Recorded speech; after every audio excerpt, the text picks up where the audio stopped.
Alright, new Pokemon set, Chaos Rising. I want to make a video kind of going over, is this set investable? Because that's what this is about. And will I be buying it? And I will kind of be going over everything, give you my mindset on it, my idea on it, and y'all can let me know in the comments below what you think of it personally. Now, before we get into anything, this set's going to be better than Perfect Order. And the set, I think it's called Pitch Black or something like that. The set after this doesn't look too good. So this might be one of those sets that is going to be better than Perfect Order, and it's going to be better possibly than Dark Pitch. So we'll see. Or Pitch Black, whatever you want to call it. But we'll go over this set. Now, this set, in my personal opinion, isn't one of those standout sets. And I think what Pokemon is doing is they're making sets that are like less scalpable, which is amazing. And what's going to end up happening is people with big fluctuations of money are going to put stuff into Ascended Heroes, Prismatic Evolutions, and older sets, and making Sword and Shield, Ascended Heroes, and Prismatic just go up like crazy. So honestly, I feel like investment wise, those would be where you should put your money at because that's where the money's gonna go. Like a lot of the money isn't gonna go as hard into these sets because of that, and that should be good for a lot of collectors that want to rip this stuff because it's not going to go down dirt cheap, but it's going to be a bit more affordable. Perfect Order I would say is more affordable, being 200 a box. This at the moment pre-sales around 200ish, so not a bad idea if you want a set to rip.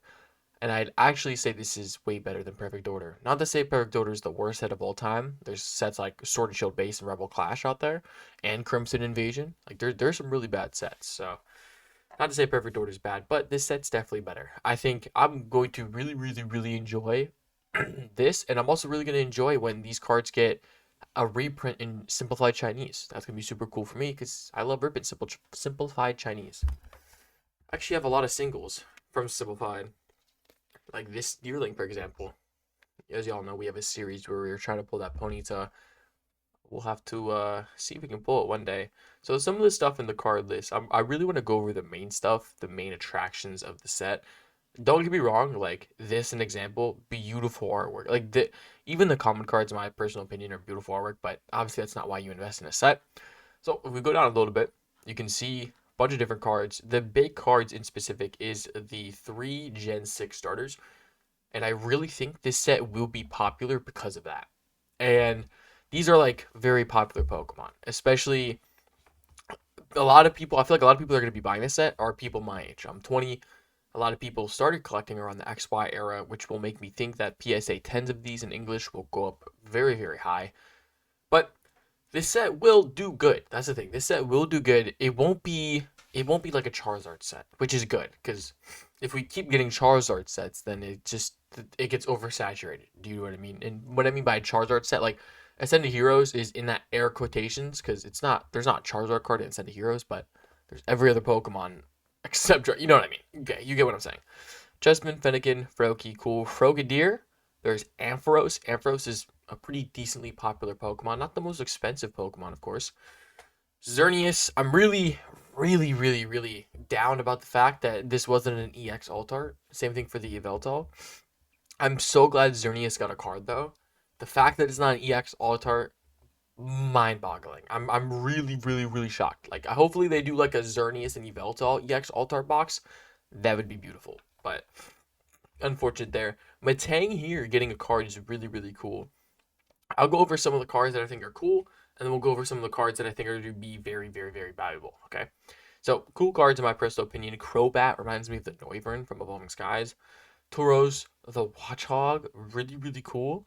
And then we have Sliggoo, very, very unique. And okay, we'll go back. I'll talk about niches of cards that I think will do good and for whatever reason. We'll go to some of the Altar Trainers is cool.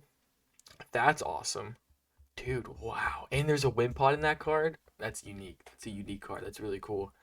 Get the Tower, Greninja. I say, okay, so these look like to be the alt arts, okay? So, by the way, this set will be expensive because of the gold card. That's like one big reason. But the alt art Greninja 2. This set reminds me of Twilight Masquerade. And Twilight Masquerade was pretty good and is doing very good, especially sealed booster box wise, especially Greninja alt art. This set will be pretty similar to a Twilight Masquerade. The only difference is this set has a lot stronger illustration rares and I'll show you that, of course. So we have the Minccino as well. This is going to be a nice card as well. I don't personally think Dragogy and Floette are going to see the high spikes as Greninja, of course. I, in my personal opinion, I think it will be Greninja, the Gold Greninja first, this Greninja, Minccino, and then one of these two will probably fight it out. These full art traders may be a decent price. And I do want to say, this is never confirmed, but first waves usually have better pulls. And this is being skeptical, right? And this is off the fact that there needs to be flooded in the market a bunch of cards, and then obviously they go up over time, and then it'll be harder to pull them in wave 2 or 3 because Pokemon prints in 3. That is, of course, all speculation. But if you want to go off that speculation, buy the first wave and try and find it at a good price. It's going to be obviously it's hard nowadays to find stuff at good prices, but I do recommend if you're going to buy a set, try and find it at your best price. Get rid of some of your singles that you may not like that are decent value, because honestly, me personally, this might be a good set for me to buy a booster box of, in my personal opinion. Now, again, there's still 2 years of this to be printed, okay? So you have 2 years worth to try and get it. However, in that 2 years, it's going to go up and down significantly. You want to make sure you don't fall into the FOMO of buying it too high or trying to sell it and it goes way up, because that's something I've done personally. So, investment wise, what makes this set strong? Okay, so this is stronger, of course, than Perfect Order. What makes it strong is the Gold Pulp. The Minccino, we don't see much love when it comes to Cinccino, other than the illustration rares that it did get.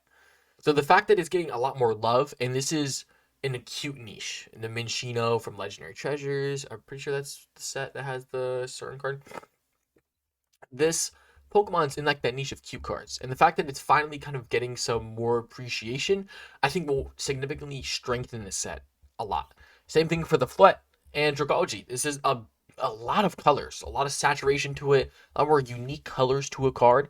We have not seen much love for Dragogy either. The last time I could think of a card that's significant was the Hollow Rare from Breakpoint. Like, that's a very, very long time. Floette's interesting because we didn't see a Florges. We're seeing a Floette. Unique. It's a flower Pokemon. I could see it being in the Q cards, but I don't know.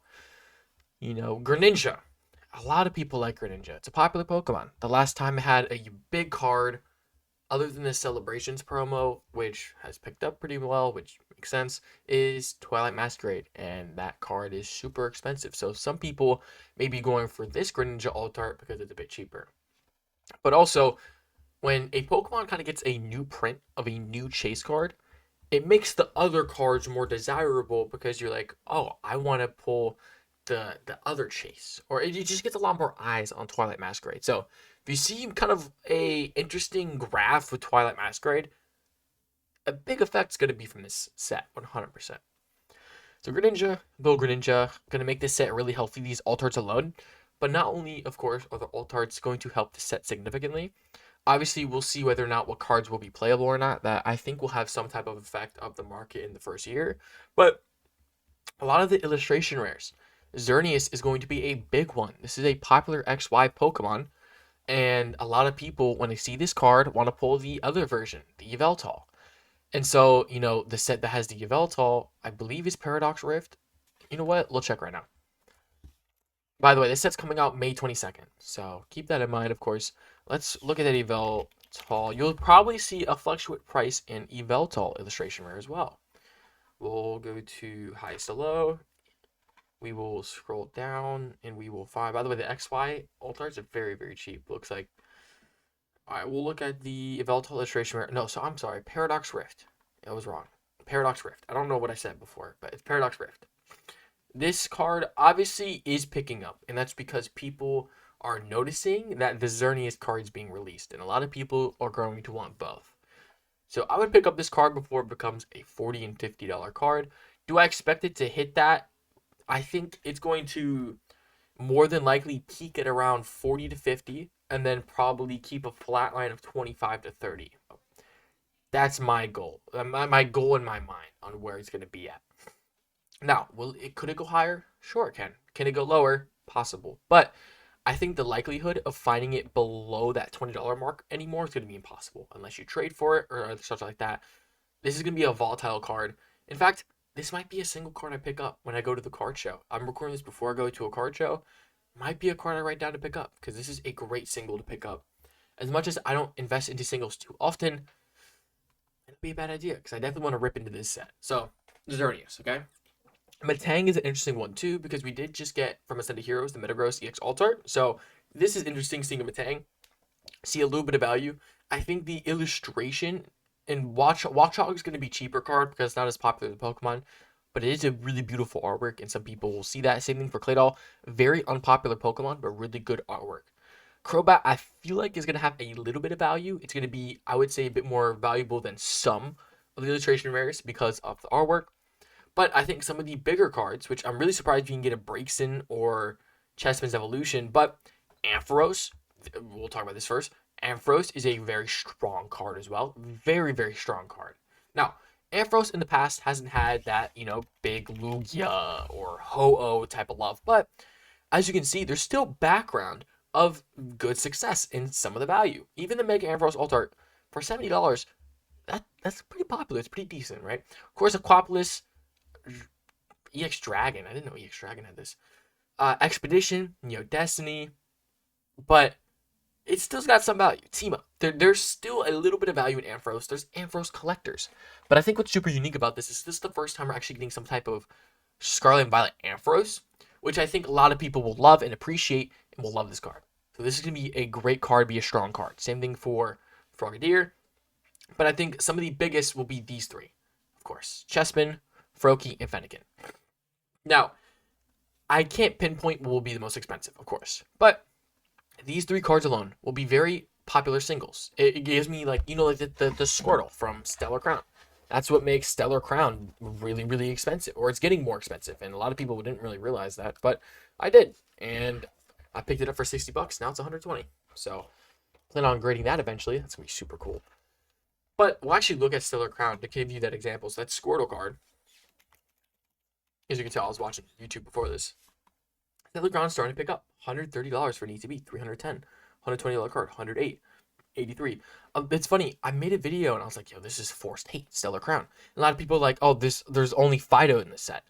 Some people don't even realize that Bulbasaur and Squirtle are both in Stellar Crown, which makes the set strong. But it's an underrated set. And I think that's where, if you have a little bit of money, might as well pump it into this because it's not going to be printed for too much longer. And when people finally realize that some of these cards are in this set, it will pick up the value. Because it's not just Fido. It's Bulbasaur and Squirtle in the set. And a lot of people would be like, wow, I totally didn't even realize this set had these cards in it.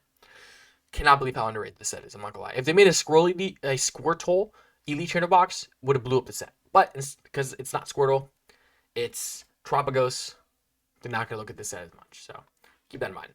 But Chespin, Froakie, and Fennekin, these are strong for the set. So I would say 1, 2, 3, 4, 5, 6, 7, 8 extremely strong cards in this set. You might hear some things, but if you want to hear my personal opinion, for someone who has made a lot of money on Pokemon cards, and I'm one of the little fish in the big sea of fish, okay? I've made in profit maybe 6,000, maybe 4,000-ish dollars from selling Pokemon cards. I'm not going to say I'm a pro, but I know my way around. And I definitely feel very strong about this when I say this is a strong set. As many people may say, this set will be ripped extremely. There's going to be so many people hunting for that Greninja. It's going to be just like Twilight. This is going to be good to hold on to sealed because a lot of people are going to rip it. But keep in mind, prices will go fluctuate up and down, up and down, up and down. I think this is a strong set. 1,000,000%. And for me to invest into a single card is something that I don't do often, which I hopefully kind of shows how strong the set is. I'm genuinely going to go to that card store show tomorrow and look for any Yveltal illustration rare from Paradox Rift, just so I can have it combined with the Xerneas, because I feel that's going to do really well later down the line. So I'm excited. I'm very, very excited. I like selling in bundles, by the way. That's why the Xerneas and Yveltal would be a great bundle to sell. So yeah, I think personally, this is the whole card list coming out May 22nd. This is a strong set. Whatever you hear, keep in your own mind. The only idea that you should have is that, what you think, right? If you don't think this is a good set to invest to, go buy some Sword and Shield before it goes up. I mean, I've been telling people to buy Celebrations Sword and Shield before it skyrockets. Celebrations already exploding because Celebrations, the 30th anniversary is coming soon. So of course the 25th, the 20th, those are gonna blow up like crazy. Generations is gonna hit a new high. Of course it will. Celebrations, of course, is gonna hit a new high. It's gonna be a $400 ETB soon. To order $1,000 plus for the Super Collection. I have I bought maybe $100 at the $150 at the time Celebrations product. It's now over $500 plus for only 3 boxes that I have. So it's like that kind of shows like there is so much movement in the market, which is so good for investors and for people that want to rip stuff. There's stuff for you too, and especially this set in specific is great. This is a great opening set. If you want to open cards, open packs, this is a beautiful set. Let's say you want to get the Froakie card, but you pull the Fennekin and you don't want the Fennekin. That Fennekin will be at a really good price to where you can either trade it for that Froakie or sell it and get more packs. It's not going to be like perfect order where you may be a Meowth fan, but the Meowth is $200 and that's the only card you want to pull. But like, of course, the odds of you pulling that one card, I don't know. The way I'm trying to say is like this set's just going to be better for ripping. It's going to have a lot more people in this set, 100%. But again, it's not going to be $1 million set. Does that make sense? This set will not be $1 million, but it will not be dirt cheap. It will not be like perfect order, 100%. It will be a lot better. Appreciate y'all showing up. Let me know if you want me to make a video about Pitch Black, the new set that's coming out. Maybe I'll do another type of video like this, the card list, what it's going to look like, what I think about the market. Again, very strong. This set is very strong, underrated set. I'm already saying it now. Have a good one. We'll see you on the next one.